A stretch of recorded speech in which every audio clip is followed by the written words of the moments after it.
baby birds. Come in, have a seat, and enjoy the story. The Able Manor estate stood at the edge of Willow Creek, a grand but brooding mansion nestled between towering pines and shrouded in a perpetual mist that clings to the surrounding hills. The house was steeped in history, its walls etched with the stories that had been passed down for generations. Many of them whispered, rarely spoken aloud. Shadows lingered within the estate's halls, shifting and merging with the dim candle light at dusk. No one in town could ignore the uneasy feeling that Able Manor exuded, as though it concealed more than just a family's legacy for Olivia Able. The estate had always been her sanctuary as a young widow. She had raised her only child, Evelyn, within its walls, filling its cold stone corridors with warmth, laughter, and the sound of music echoing through the rooms. The townsfolk often remarked how Evelyn seemed to light up any place she walked into, her lively spirit in stark contrast to the somber history of the estate. She was a beauty, with an easy smile and a compassionate heart that made her beloved to all that knew her. Now that Evelyn was gone, on a biting January morning, the townsfolk awoke to shocking news of her passing. She was found dead in the grand foyer of the estate. Her body crumpled and cold at the base of the marble staircase. Her face was pale, her limbs sprawled unnaturally as if mid-struggle before falling. The scene was both tragic and puzzling, leaving everyone to murmur among themselves in hushed tones. The town doctor, Thomas Vesper, was summoned to the house and quickly ruled it as a tragic accident. She must have slipped on the staircase during the night, he said. Dr. Vesper avoided meeting Olivia's gaze as he spoke to her. Perhaps she was carrying something heavy and lost her balance. Olivia's shock had left her too numb to argue, but even in the fog of her grief, she could sense something was very wrong. Evelyn knew every step of that staircase. She would never have simply slipped and fallen. Her daughter was graceful, with a careful attention to detail. She would never have stumbled, not in the home she loved and knew so well. Days passed in a haze of sorrow and condolences from friends and neighbors. With quiet tears, she wandered the empty halls of Able Manor, but at night, Olivia's grief twisted into something darker. The dreams began every night. Olivia found herself transported to the same scene. Evelyn would stand at the foot of her bed, her skin ghostly pale, her lips parted in a silent scream. Her eyes, usually so full of life, were wild with a terror that Olivia had never seen. In each dream, Evelyn whispers the same thing. It wasn't an accident, Mother. The dreams clawed at Olivia's sanity. She would wake drenched in a cold sweat, her heart pounding, as though she had been running from something unseen.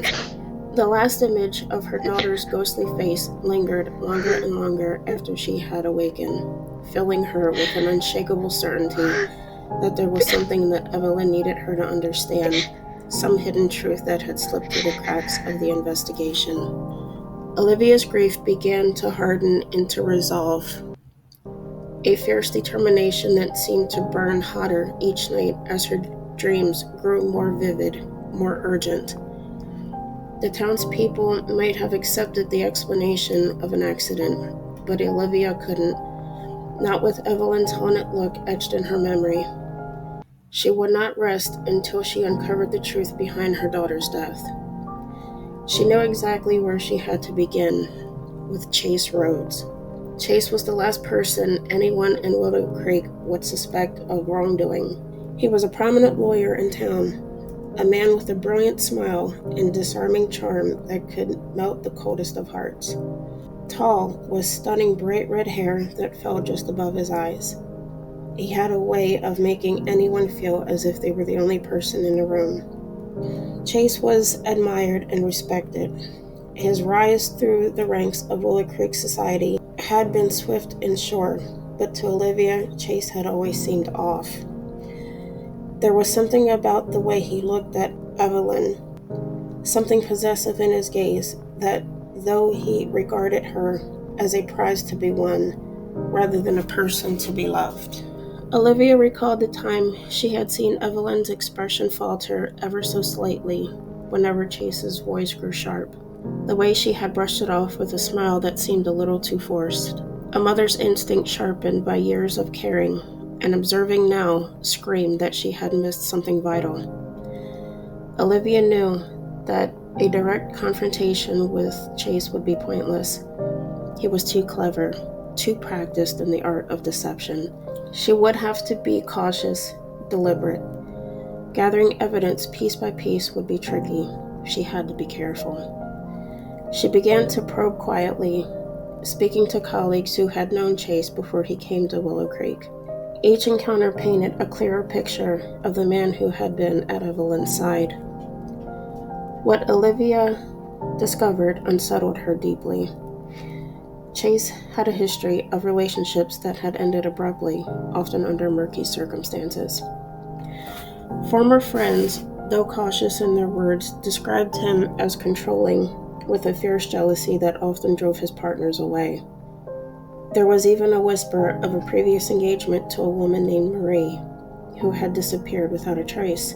Officially, the engagement ended amicably, but Marie's family had never heard from her again, not a whisper. Determined to know more, Olivia decided to speak to anyone in the household who might have some insight into Evelyn's final days. She turned to Asha, the able Manor maid who had been with the family for over 30 years and had a close bond with Evelyn since birth. Asha was a small, intimate woman with hands that trembled as she worked, but her loyalty to the able family was unwavering. Olivia and Evelyn had always considered Asha a valued member of the family household. Olivia found Marie in the kitchen at the table with red-rimmed eyes. She looked up at her as she came into the room. As Olivia sat down, she saw another tear fall from her cheeks. Handing Asha a tissue, Olivia softly said, her voice barely above a whisper, "I need to know what happened that night. Did you see or hear anything unusual?" Asha's hands froze, her knuckles turning white. She gripped the tissue in her hand as she glanced around the room as if fearing someone might overhear her.